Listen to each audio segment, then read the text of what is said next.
Bismillahirrahmanirrahim. Assalamualaikum warahmatullahi wabarakatuh. Alhamdulillah, wassalatu wassalamu ala rasulillah wa ala alihi wa ashabihi wa man wala amma ba'd. Qala Allah ta'ala wa tazawwadu fa inna khairaz zadi taqwa. Allah Subhanahu wa ta'ala berfirman, dan berbekalah kalian, maka sesungguhnya sebaik perbekalan adalah takwa. Allah mengingatkan kepada kita bahwa kita ini sedang dalam perjalanan menuju Allah Subhanahu wa ta'ala. Dan bagi seorang mukmin, kematian itu bukan akhir dari segalanya. Justru kematian itu adalah awal seorang mukmin mempertanggungjawabkan atas semua yang telah dia lakukan, ya.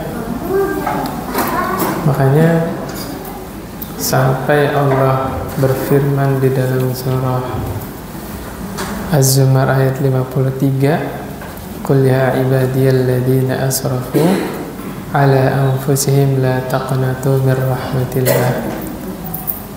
Katakanlah, wahai hamba-hambaku yang melampaui batas, ya, yang belum bisa berhenti dari dosa, yang terus-terusan berbuat dosa. Kata Allah, la taqnatu min rahmatillah. Jangan kalian berputus asa dari rahmat Allah. Nah, disinilah haramnya tentang bunuh diri, ya.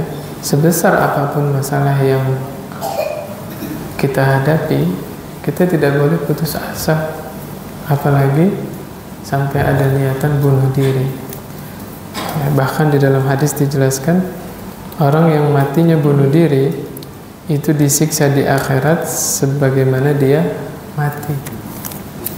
Artinya kalau bunuh dirinya lompat dari tempat yang tinggi, misalnya dari gedung 10 meter misalnya, atau 15 meter atau 20 meter, nanti di akhirat Allah siksa, Allah jatuhkan dia dari tempat yang tinggi, sembuh dijatuhkan lagi, sembuh dijatuhkan lagi, ya.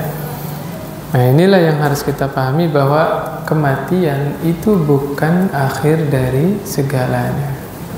Justru ketika seorang mukmin meninggal, dia memahami awal dari seseorang mempertanggungjawabkan atas apa semua yang telah dia lakukan selama hidup. Termasuk kita tidak boleh sembarangan memvonis orang, menuduh orang, saudara kita mukmin. Di sini kemarin saya sampaikan hadis dari Itban bin Malik.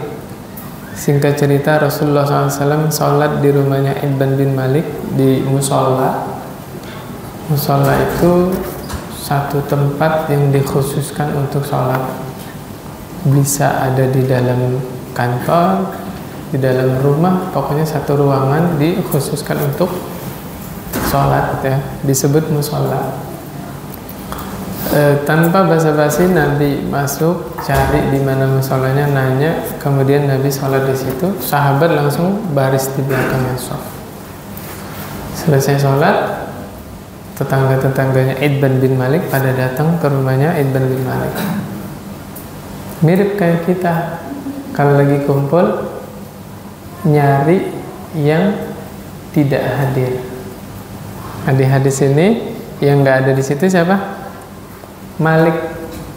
Ma fa'ala Malik la arah. Apa yang dilakukan Malik? Saya nggak melihat. Orang lain apa bahasanya? Nyaut, ya. Zalika munafiqun la yuhibbullaha wa rasuluhu. Malik itu munafik, tidak cinta kepada Allah dan Rasulnya.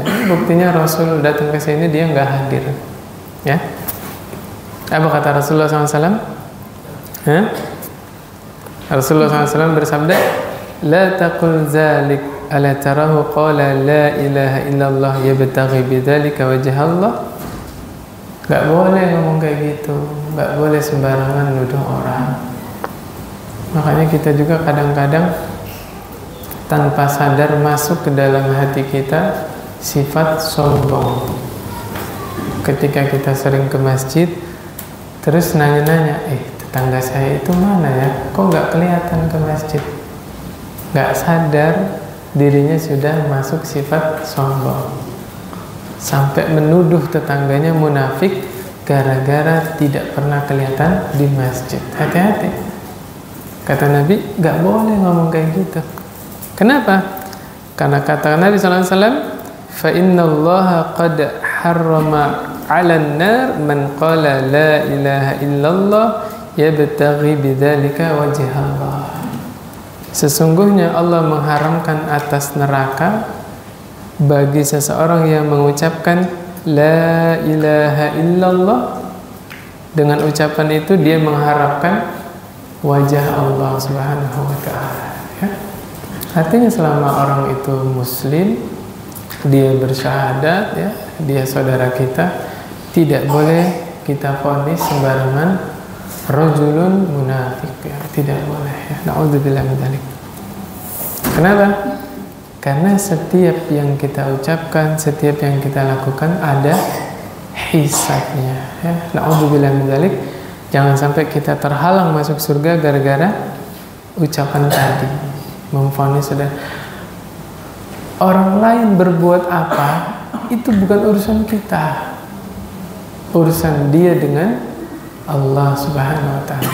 Urusan kita itu sudah benar belum ibadah kita kepada Allah? Sudah lurus belum niat kita ibadah kepada Allah? Udah selesai. Jangan sibuk menghukumi orang lain.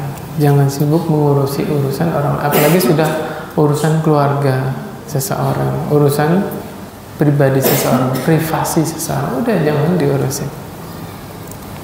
Kemudian hadis berikutnya dari Umar ibn al-Khattab radhiyallahu anhu, qala, beliau berkata, qadima Rasulullah sallallahu alaihi wasallam bisabyi fa idza imra'atun minas sabyi tas'a.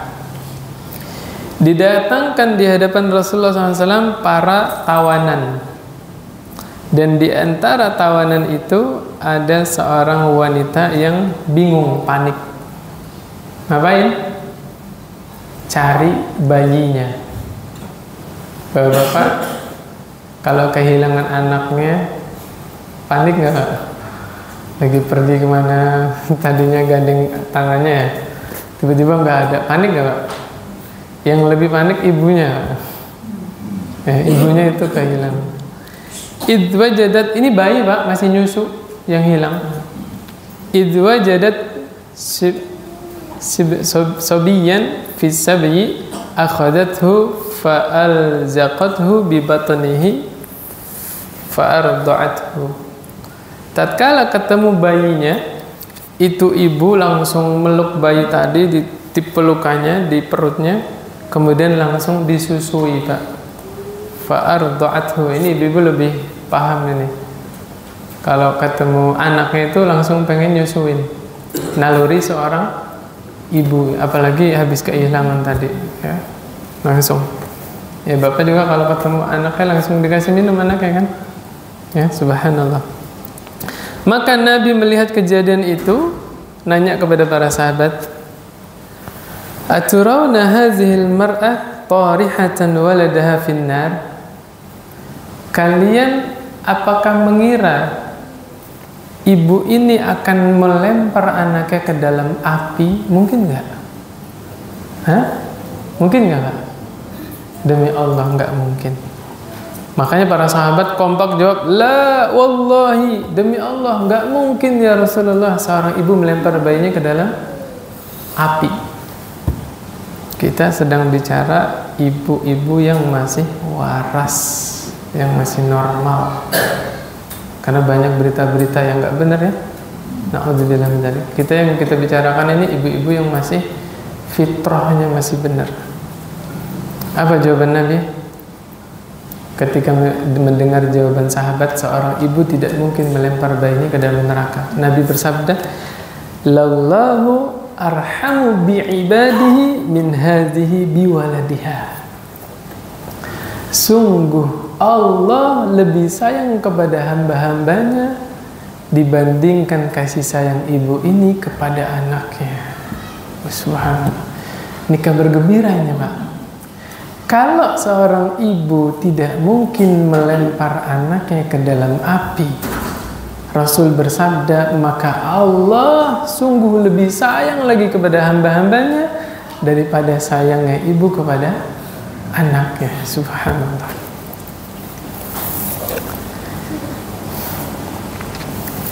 Kemudian berikutnya Nabi SAW bersabda, "Lamma khalaqallahu al-khalqa kataba fi kitabin fahuwa indahu fawqal arsh. Inna rahmati taghlibu ghadabi." Wa fi riwayatin sabaqat ghadabi, ya. Inna rahmati sabaqat ghadabi. Tatkala Allah Subhanahu wa taala menciptakan makhluk, ya, dulu ketika awal-awal penciptaan Lauhul Mahfuz, Allah menciptakan pena, ya. Memang ulama berbeda pendapat. Makhluk yang pertama Allah ciptakan itu apakah pena atau arsy? Ada yang termasuk Imam Ibnu Qayyim rahimahullah berpendapat makhluk Allah yang pertama diciptakan adalah arsy-nya Allah. Ini dari sisi pemahaman bahasa. Memang bunyi hadisnya Allah menciptakan, ya, makhluk yang diciptakan Allah pertama kali adalah pena.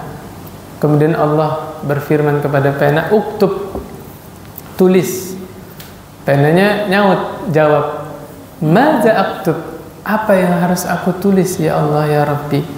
Kata Allah, "Tulis semua takdir sampai hari kiamat." Maka pena mulai itu menulis. Ini kejadiannya kapan? 50.000 tahun sebelum langit dan bumi diciptakan. Jauh sekali.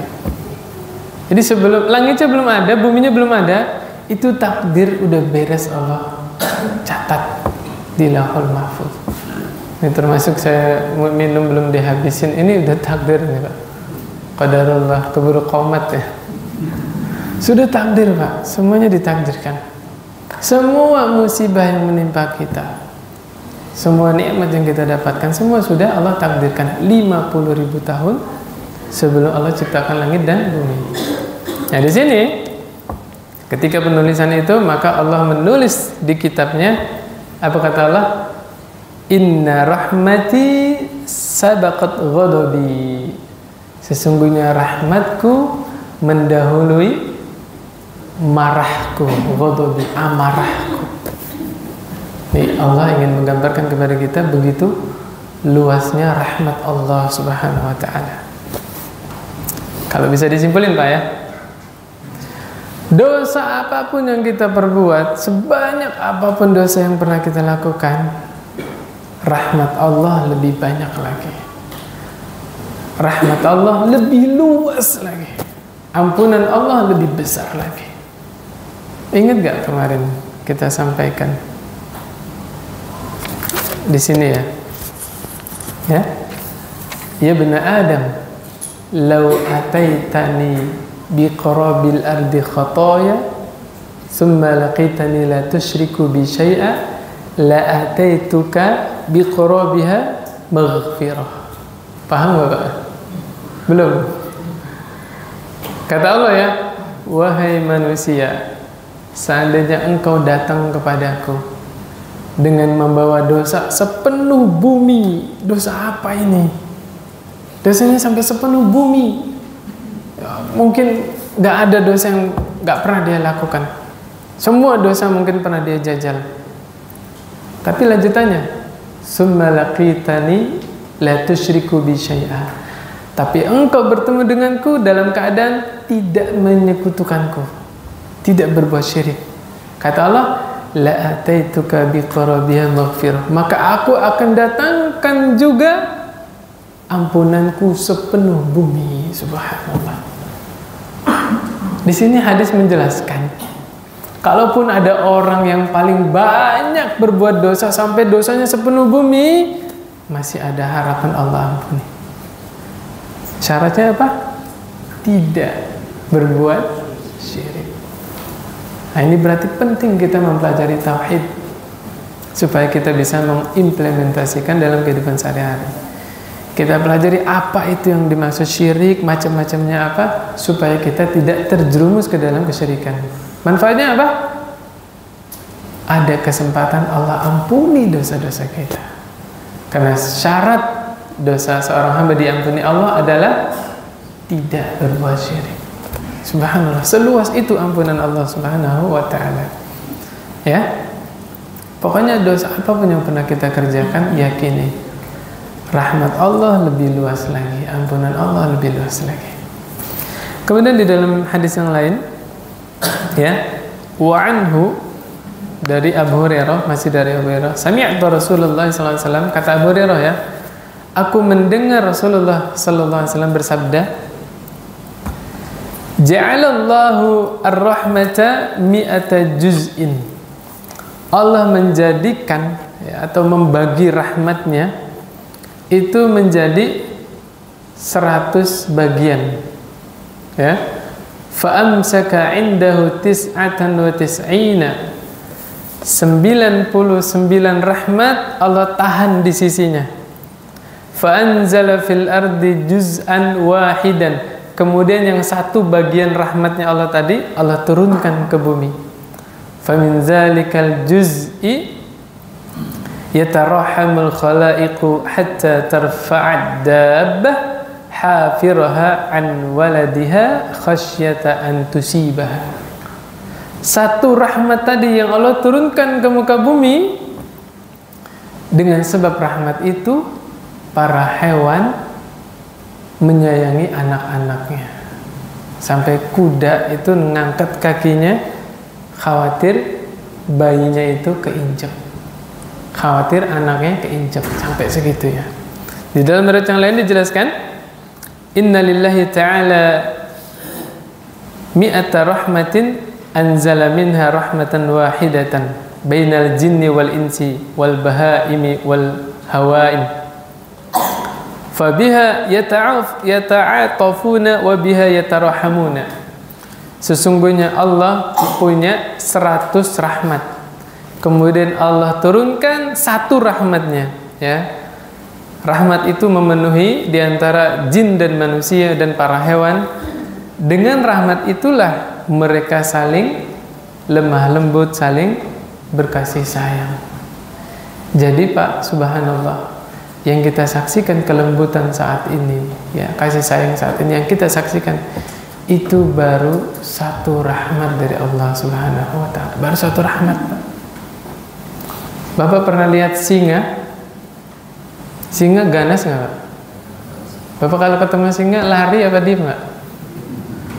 Singa yang begitu buasnya, dia sayang sama anaknya.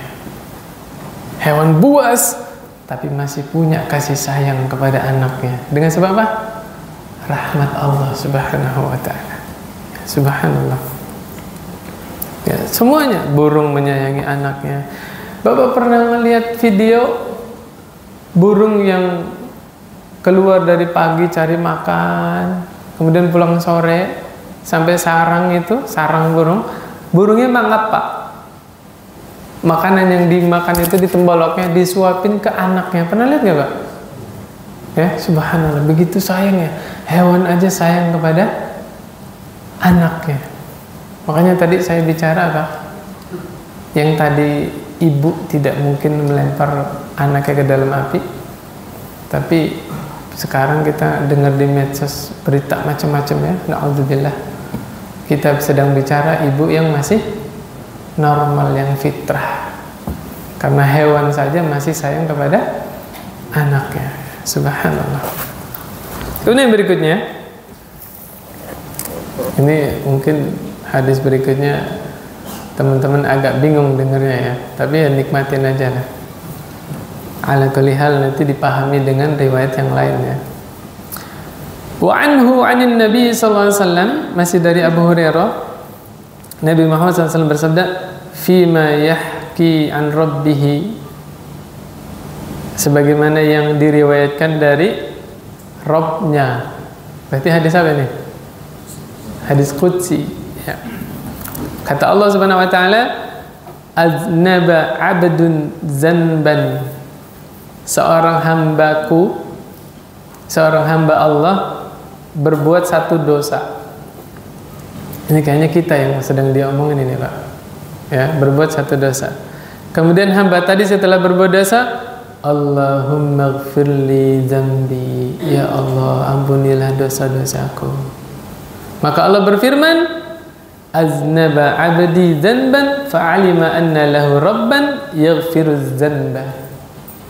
Hambaku berbuat satu dosa, tapi hambaku tahu dia punya Rabb yang mengampuni dosa.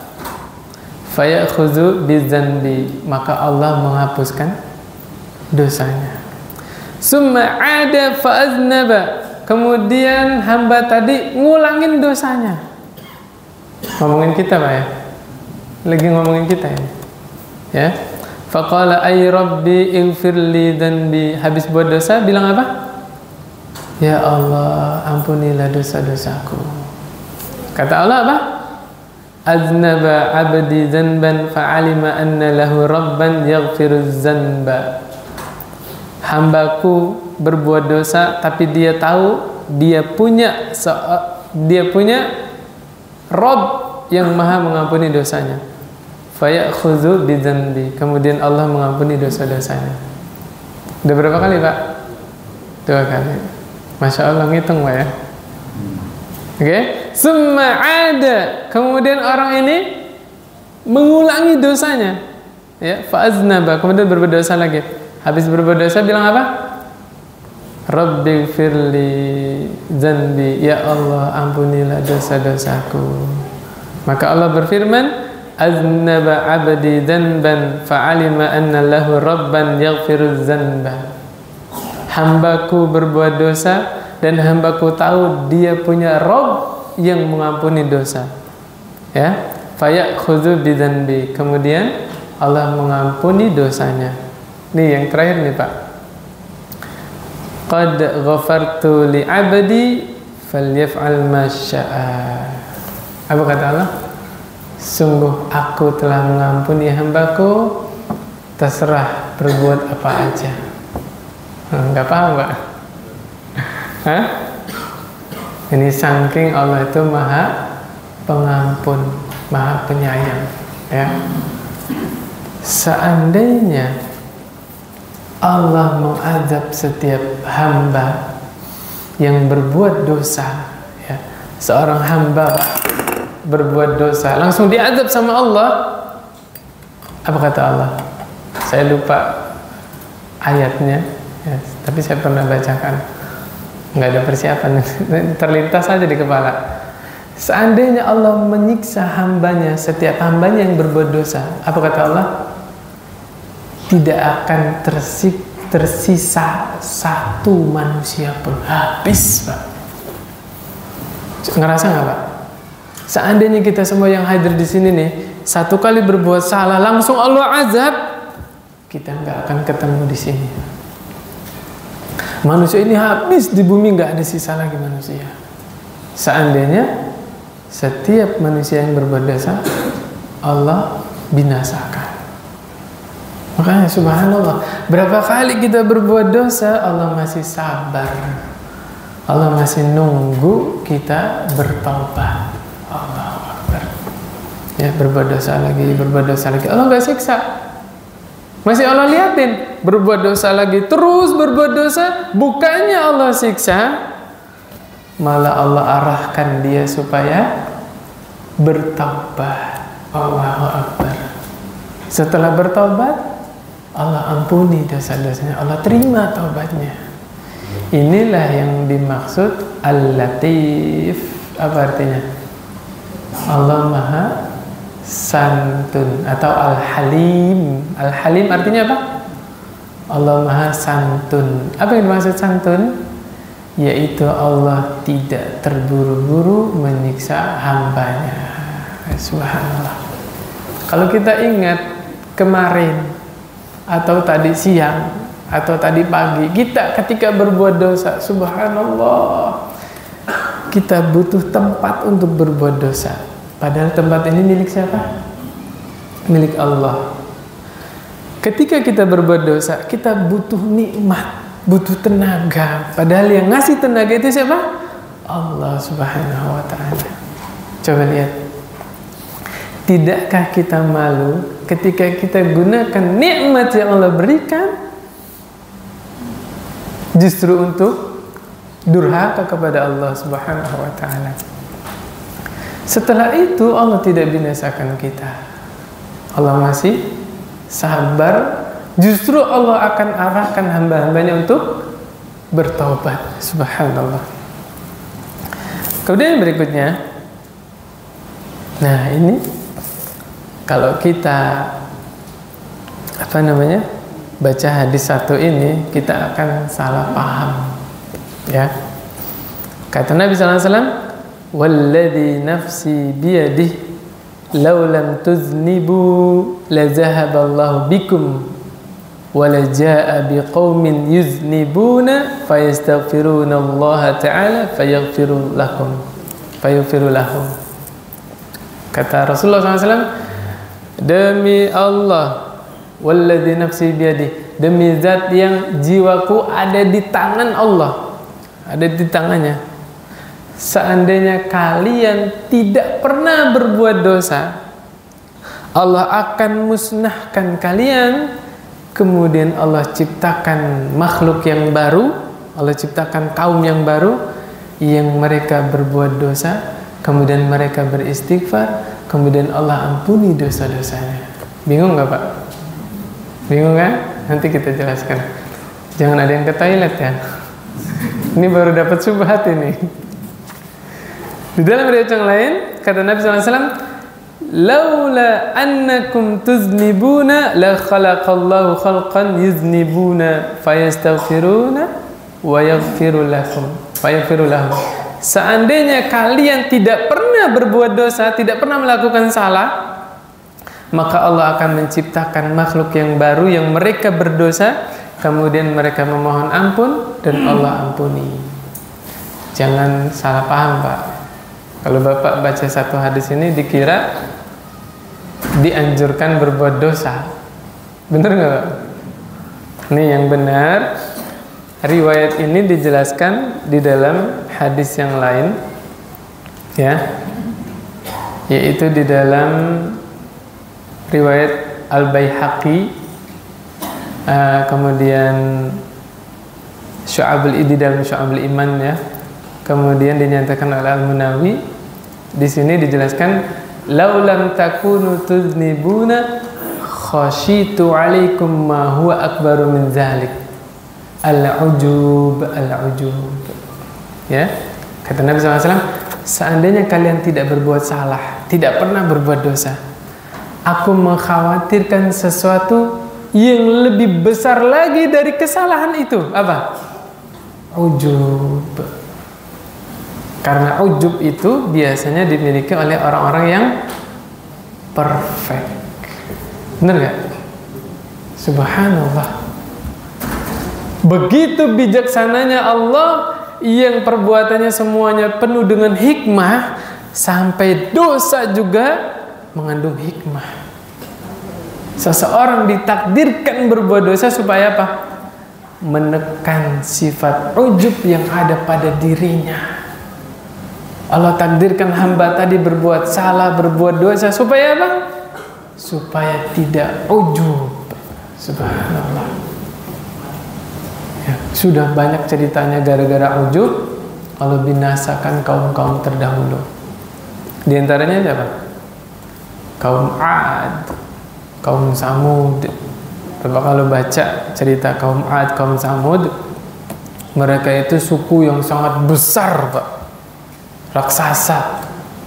Kalau mau menghancurkan satu kaum, gak usah manggil teman-temannya, dia angkat aja batu yang besar, dilempar ke kampung itu habis. Gara-gara punya fisik yang sempurna. Tahu Namrud gak Pak? Fir'aun tahu Pak?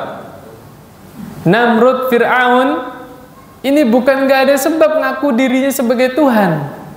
Di antara sebabnya apa? fisiknya yang sangat kuat, sempurna, sepanjang hidupnya tidak pernah sakit, Pak. Makanya bablas, ujub, akhirnya merasa dirinya adalah Tuhan. Na'udzubillah min dzalik. Subhanallah. Ternyata selama ini kita ditakdirkan oleh Allah berbuat dosa supaya apa? Supaya kita tidak ujub. Ujub itu apanya sombong, Pak? Iparnya apa bibinya, Pak? Kakaknya. Sombong itu didahului dulu dengan ujub, Pak. Apa bedanya ujub sama sombong? Ujub itu bangga diri, merasa diri hebat, merasa diri berkontribusi besar dalam suatu maslahat, ya. Oh, masjid ini kalau nggak ada saya nggak bakal jadi nih. Nah, itu ujub itu, Pak. Bener nggak, Pak? Sekolah itu kalau bukan saya yang nanganin nggak bakal maju itu. Udah tutup dari kemarin. Allah Akbar. Ujub ini, Pak, namanya. Ya. Termasuk mungkin sebagian suami yang memandang rendah istrinya. Masih untung kamu saya nikahin. Allah Akbar. Ujub itu, Pak. Ya, ujub, merasa diri hebat, merasa diri tidak butuh kepada yang lain. Gimana ayatnya? Gimana sih surah Al-Alaq itu? Kalla innal insana layatagha. Sekali-kali manusia itu akan melampaui batas. Togho, ya, toghut. Layatagha. Kapan? Ar-ra'ahu istaghna. Ketika dia memandang dirinya tidak butuh kepada yang lain. Paham nggak maksud saya, Pak? Bapak kalau merasa butuh sama orang lain akan bersikap ramah atau angkuh, Pak? Ramah, kita butuh bantuan orang lain, ya. Lihat nih orang-orang yang sombong, yang merasa tidak butuh sama orang lain. Subhanallah, Pak, manusia dari lahir sampai meninggal lagi itu butuh ditolong orang lain, Pak. Ketika melahirkan tuh bayi keluar dari rahim ibunya, butuh orang lain tidak, Pak? Butuh ditolong sama bidan, sama perawat, sama dokter, ya enggak? Bahkan meninggal butuh orang lain tidak, Pak? Subhanallah, yang mandiin aja nggak cukup 2 orang, betul nggak? Ya, dikafani, disolati, kita butuh didoakan oleh orang-orang lain. Harusnya kita bisa memetik pelajaran dari situ, Pak. Dari semenjak lahir sampai kita meninggal itu kita butuh terhadap orang lain. Maka jangan angkuh, jangan apa bahasanya, jabar itu apa? Sewenang-wenang, berlaku semena-mena, ya. Nah, orang kalau udah ujub, merasa diri mampu, merasa diri kaya, ya, merasa diri tidak butuh orang lain, itu akan menuju pintu berikutnya apa? Sombong. Bahasa Arab sombong apa? Kibrun atau al-kibr. Sombong. Nabi pernah bersabda mengenai sombong. Gimana, Pak? Ini kelas 4 SD, hafal ini hadisnya. La yadkhulul jannah man kana fi qalbihi misqala dzarratin min kibr. Tidak akan masuk surga seseorang yang di dalam hatinya ada sedikit kesombongan, sedikit, Pak. Misqala dzarrah itu ada yang bilang sebesar biji sawi, ada yang bilang semut hitam yang paling kecil, Pak, ngerti? Ekornya itu, Pak. Pernah lihat ekor semut? Itu sedikit banget ada sombong di dalam hati, kata Rasul. La yadkhulul jannah. Tidak akan masuk surga. Na'udzubillah min dzalik. Surga itu bersih, Pak. Orang-orang sombong nggak boleh masuk surga. Sahabat dengar hadis ini takut, khawatir dirinya sombong. Nanya, ya Rasulullah, innar rajula yuhibbu an yakuna thawbahu hasanan wa na'lahu hasanah. Ya Rasulullah sallallahu alaihi wasallam, seseorang tuh seneng pakai baju yang bagus, pakai sandal yang bagus. Paham nggak maksud sahabat? Sahabat nanya, itu sombong nggak? Saya tambahin ya. Punya rumah yang besar, megah, punya mobil yang mahal, ya. Mungkin belinya impor dari luar ke dalam. Impor apa ekspor, Pak? Impor. Takut salah saya. Itu sombong nggak? Punya mobil nyaman, nggak mogok, beli baru, cash lagi. Pakai SHIN, Pak, cash. Ya. Kan rata-rata orang beli mobil nyicil ya. Ini cash, oh subhanallah. Sombong nggak itu, Pak? Tidak. Kata Nabi, innallaha jamil yuhibbul jamal. Panjangin Pak ya maknya. Jamal artinya apa? Indah, ganteng, cantik, itu jamal. Makanya kalau manggil orang panjangin Jamal, berarti muji. Jangan dipendekin Jamal. Unta, Pak. Ya. Jamalun unta, pendek mana ya. Tapi kalau Jamal artinya apa? Indah, ya. Itu serinci itu bahasa Arab, Pak. Beda harokat, beda arti. Setelah Nabi menghibur sahabat tadi, kan dihibur, Pak ya. Sesungguhnya Allah itu maha indah, jamil, dan mencintai keindahan. Apa kata Nabi? Al-kibru batarul haqq wa ghamtun nas. Sombong itu yang bagaimana? Menolak kebenaran dan merendahkan orang lain, meremehkan orang lain. Saya jelaskan yang kedua dulu ya. Maka orang punya rumah bagus, megah, nyaman, tidak sombong selama dia tidak memandang rendah tetangganya. Orang punya mobil mewah, ya subhanallah, apalagi mobilnya dibawa buat ibadah, ya, buat ke pengajian, berkah. Selama dia tidak merendahkan orang lain. Yang punya mobil itu tidak sombong selama dia tidak memandang rendah yang bawa sepeda motor. Paham nggak maksud saya, Pak? Ingat, Pak, semua yang kita miliki sekarang ini semuanya adalah titipan. Suatu saat Allah sangat mampu mengambil titipan Allah itu.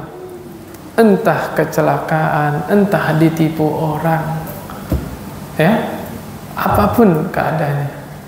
Dunia itu kalau tidak kita yang meninggalkan dunia, dunia yang meninggalkan kita. Bener nggak? Kita meninggalkan dunia gimana? Meninggal. Saya tanya Pak sama Bapak, seandainya malam ini Bapak cek rekening, tiba-tiba ada yang transfer 1 miliar, Pak, seneng nggak, Pak? Sujud syukur, Pak ya? Bener nggak? Tapi 1 menit kemudian meninggal Bapak. 1 miliar tadi bisa menyelamatkan kita dari surga? Salah kan? Bisa menyelamatkan kita dari neraka? Bisa nggak? Nggak bisa. Ini saya ingin jelaskan bagaimana sifat dunia. Tapi kalau Bapak setelah mengucapkan La ilaha illallah meninggal, Pak, selamat nggak, Pak? Selamat, Pak. Tuh, barulah kita sadar ternyata amal soleh yang selama ini kita remehkan jauh lebih berharga daripada dunia yang selama ini kita kejar-kejar. Demi Allah, 1 miliar yang barusan kita dapat, ya, setelah itu kita meninggal, ya mungkin saking senengnya ya, Masya Allah, siapa ini yang ngasih saya gitu kan, meninggal. Yang tadi 1 miliar itu bisa menyelamatkan kita dari neraka? Tidak bisa, Pak. Tapi salat sunnah ba'diyah yang barusan kita kerjakan, demi Allah dia akan menjadi syafaat nanti di hari kiamat. Nah, nanti penyesalan orang-orang yang menyia-nyiakan waktu ketika di dunia itu nyesel, naudzubillah, tapi nggak ada obatnya. Kenapa? Baru tersadar, ya Allah, ternyata salat malam yang selama ini saya remehkan, saya lewatkan, bacaan Al-Quran yang selama ini saya lewatkan, hari-hari tanpa baca Al-Quran, ya, begitu bermanfaat di akhirat nanti. Di akhirat nanti transaksinya itu pakai pahala, Pak. Kalau kita nggak punya pahala, dosa orang dilimpahkan kepada kita. Na'udzubillah min dzalik. Udah nggak laku Pak di akhirat, rupiah, real, dolar, dinar, nggak berharga lagi. Yang jadi bahan transaksinya adalah pahala itu Pak, kebaikan-kebaikan yang kita lakukan selama ini. Ya, jadi aman Pak ya. Bapak punya rumah mewah, monggo. Punya istri yang cantik, silakan. Punya mobil yang bagus, silakan. Itu tidak sombong selama tidak merendahkan orang lain. Berarti perkara sombong itu perkara hati. Kan sebagian orang kan nyinyir ya, wih sombong ya sekarang mobil baru. Ada kayak gitu ya, bener nggak? Bener nggak? Bahkan sebagian orang yang sudah ngaji nggak mau salaman sama sepupunya, iya nggak? Dibilang apa? Sombong ya, nggak mau salaman lagi sama saya. Istri paman mahram bukan? Istrinya paman mahram bukan? Bukan Pak. Ya, kalau ibu-ibu suaminya bibinya mahram bukan? Bukan. Itu sama kayak ipar, kakak ipar, adik ipar, bukan mahram. Adik ipar, kalau adik kandungnya itu meninggal bisa nikah sama kita? Bisa. Atau sebaliknya kakak ipar, misalnya kakaknya meninggal, iparnya nikah sama kita, bisa nggak? Bisa. Maka itu bukan mahram. Ya, yang udah ngaji nggak mau salaman dibilang apa? Ih sombong ya, nggak mau salaman. Karena tidak belajar agama, tidak ikut pengajian, akhirnya samar apa itu definisi sombong. Jelas nggak Pak? Ini definisi sombong yang tadi ya, merendahkan orang lain. Sekarang definisi sombong yang pertama, al-kibru batarul haqq. Justru sombong itu adalah menolak kebenaran. Orang yang tadi nuduh kita sombong gara-gara nggak mau salaman sama sepupu, justru pada hakikatnya dialah yang sombong karena dia menolak kebenaran. Tapi musibahnya sombong itu sama riya beda tipis Pak. Sama-sama tidak disadari oleh pelakunya. Betul nggak Pak? Orang yang sedang riya, apakah dia merasa dirinya sedang riya? Tidak. Begitu juga sombong. Banyak orang-orang yang sedang sombong, dia tidak merasa dirinya tidak sombong. Contohnya Pak, orang yang meninggalkan sholat 5 waktu, sombong nggak Pak? Sombong. Surah Ghafir ayat 60. Kata Allah Subhanahu wa taala, "Innal ladzina yastakbiruna an ibadati sayadkhuluna jahannama dakhirin." Sesungguhnya orang-orang yang sombong dari beribadah kepadaku. Tuh. Allah yang mendefinisikan orang yang sombong adalah orang yang tidak mau beribadah kepada Allah. Jadi orang yang sombong adalah orang yang tidak mau pakai jilbab. Orang sombong adalah orang yang tidak mau belajar agama. Orang yang tidak mau baca Al-Quran. Orang yang tidak mau sholat 5 waktu itu orang sombong Pak. Dari sisi mana? Dia tidak merasa butuh terhadap Allah Subhanahu wa ta'ala. Pada ngeliat jam memang mau azan subuh apa gimana? Masih panjang nggak Pak? Masih. Insya Allah mudeng Pak ya. Ya, itu penjelasan dari menolak kebenaran. Termasuk orang yang menolak kebenaran adalah orang yang tidak mau beribadah kepada Allah. Kan bahasanya kalau dia nggak mau sholat berarti dia merasa tidak butuh sholat. Sedangkan kita yang belajar, kita sudah paham Allah tidak butuh makhluknya. Allah tidak butuh disembah. Allah tidak butuh kita sholat. Allah tidak butuh kita pengajian. Nggak butuh. Justru sebaliknya, semua ibadah yang kita lakukan murni manfaatnya semua Allah kembalikan kepada pelakunya. Bapak yang sholat, yang dapat pahala Bapak atau Allah? Bingung Bapak bilangnya, mau bilang Bapak saya. Ya kita lah. Kita sholat kan? Yang dapat pahala siapa? Kita juga. Yang dapat ketenangan batinnya siapa? Kita juga. Semua ibadah yang kita lakukan, Allah kembalikan murni manfaatnya untuk pelakunya. Sekali-kali Allah tidak butuh ibadah yang selama ini kita tegakkan. Itu Pak. Makanya saya sering bilang, saya nukil perkataannya Ustadz Muhammad Nuzul Zikri. Ingat gak Pak? Apa kata beliau? Orang-orang yang tidak mau hadir di pengajian, orang-orang yang gak mau baca Al-Quran, orang-orang yang gak mau belajar agama Islam, itu bukan mereka tidak sempat. Dikira kita yang duduk di sini pengangguran Pak? Kita juga sibuk kan Pak? Tapi kita merasa butuh belajar, kita merasa butuh kepada Allah, makanya kita hadir. Mereka yang tidak mau belajar agama, satu doang jawabannya Pak. Mereka tidak memprioritaskan Allah di dalam kehidupannya. Itu aja Pak. Subhanallah, begitu dalam pelajaran yang diberikan oleh beliau ya, Hafizahullah Ustadz Muhammad Nuzul Zikri, yang telah menyadarkan kita semuanya. Artinya apa? Ketika hari itu kita malas sholat duha misalnya, malas sholat rawatib, atau kita nggak semangat baca Al-Quran, itu bukan kita nggak sempat, bukan kita terlalu sibuk, tapi kitanya yang kurang memprioritaskan Allah di dalam kehidupan kita. Kan saya udah terangkan, Bapak kerja di sebuah instansi, sebuah perusahaan, bikin peraturan kan, masuk kerja jam berapa?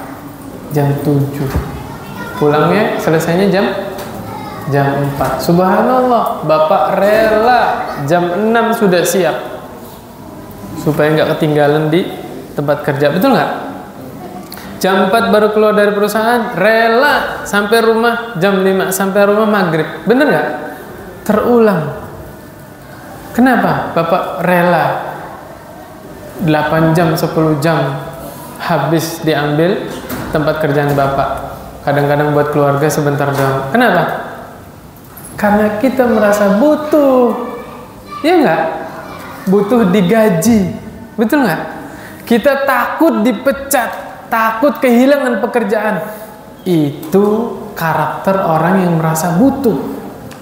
Sebelum kerja dimulai sudah siap, mentaati peraturan, sampai waktunya pulang baru keluar.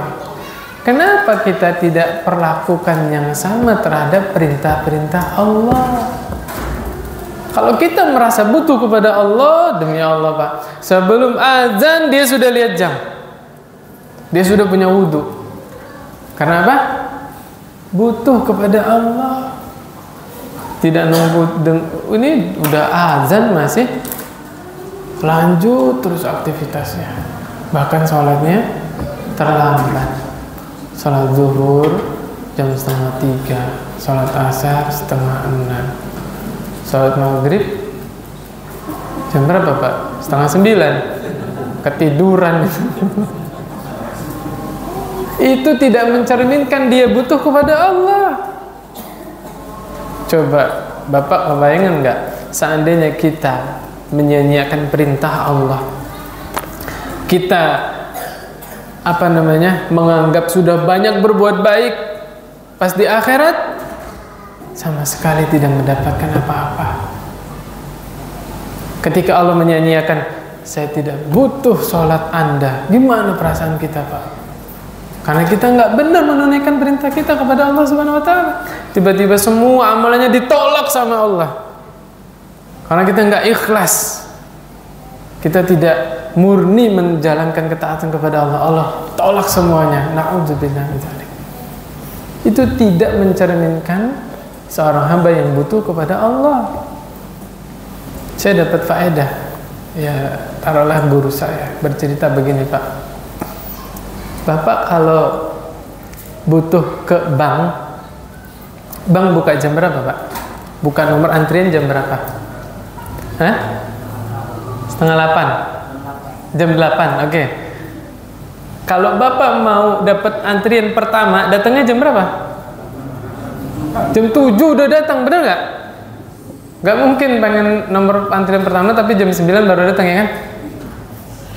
Kalau mau cepat diijabah doanya oleh Allah, bangunnya jam 3, jam 2. Orang mau doanya diijabah sama Allah tapi bangunnya jam berapa? Jam 6. Kepengen doanya dikabulkan. Mudah nggak sampai sini, Pak? Nah, itu maksudnya, Pak. Perilaku yang mencerminkan seorang hamba butuh kepada penciptanya, butuh kepada Allah, dia akan bersegera menyambut seruan dari Allah Subhanahu wa taala. Ya, sebelum azan dia sudah ada di masjid, sudah punya wudhu. Berapa di antara kita yang dulu belum kerja, sebelum azan sudah di masjid? Bener nggak, Pak?